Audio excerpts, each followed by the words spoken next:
Hey guys, today I'm working with a Kenmore Elite washer and electric dryer, and right now I want to show you nice and clean. Everything looks good, and as if you were standing here yourself testing it out.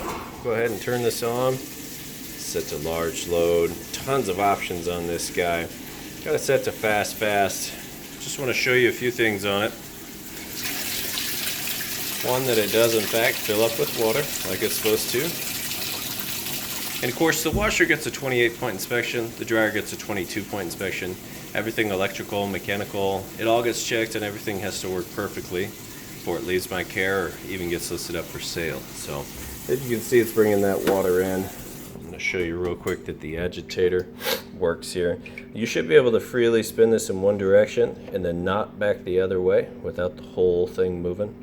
So freely this way, then not back the other way.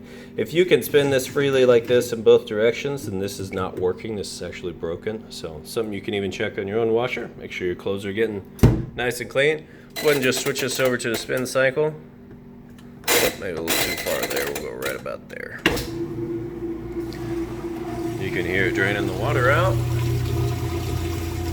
Now the drain there works.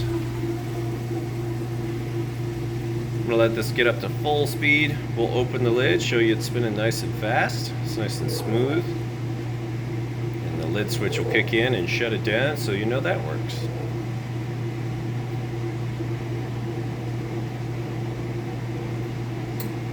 As I said, nice, smooth operation. Sounds great. Flip that out. And it actually has a brake that it applies, so it comes to a stop nice and fast. That's going to be it for this guy. Go ahead and show you that the dryer works.